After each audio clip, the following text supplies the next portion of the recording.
டெல்லியில் போராட ரயிலில் சென்ற தமிழக விவசாயிகளுக்கு அநீதி இழைக்கப்பட்டுள்ளதாக அன்புமணி ராமதாஸ் கண்டனம் தெரிவித்துள்ளார். விவரங்களை செய்தியாளர் ஜெயலானி வழங்க கேட்கலாம். ஜெயலானி, கண்டனம் குறித்த கூடுதல் விவரம் என்ன?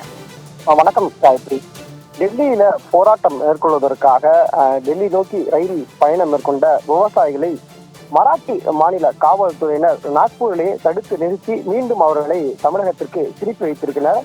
இத்தகைய நடவடிக்கை கண்டனத்துக்குரியது என்பதாக பாட்டாளி மக்கள் கட்சியின் தலைவர் அன்புமணி ராமதாஸ் வலியுறுத்தி ஒரு அறிக்கையினை வெளியிட்டிருக்கிறார். குறிப்பாக அவர் வெளியிட்டிருக்கக்கூடிய அறிக்கையில காவிரி நீர் பிரச்சனை, மேகதாது அணை விவகாரம் ஆகியவற்றில் தமிழகத்திற்கு இழைக்கப்படும் அநீதி, மத்திய நீர்வள அமைச்சகத்தின் ஒரு சார்பான நிலைப்பாடு ஆகியவற்றை கண்டித்து நாளை மறுநாள் குறிப்பாக திங்கட்கிழமை அன்று நீர்வளத்துறை அமைச்சகத்தை முற்றுகையிட்டு போராட்டம் நடத்துவதற்கு தமிழக விவசாயிகள் காவிரி பாசன மாவட்ட விவசாய சங்கங்கள் சேர்ந்து முடிவெடுத்திருந்தார்கள்.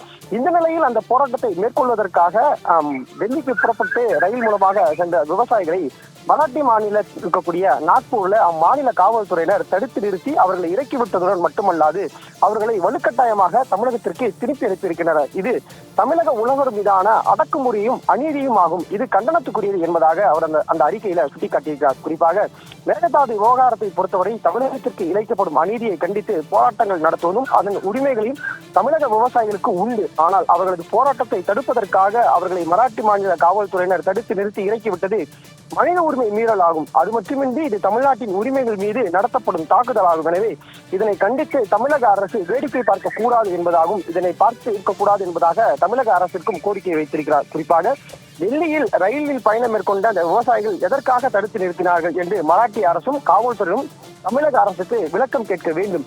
அத்துமீறிய இந்த செயலுக்கு மராட்டிய அரசை கடுமையாக கண்டிக்க வேண்டும் என்பதாகவும் அவரது அறிக்கையில சுட்டிக்காட்டியிருக்கிறார். காயத்ரி, விவரங்களை வழங்கியமைக்கு நன்றி ஜெயலானி.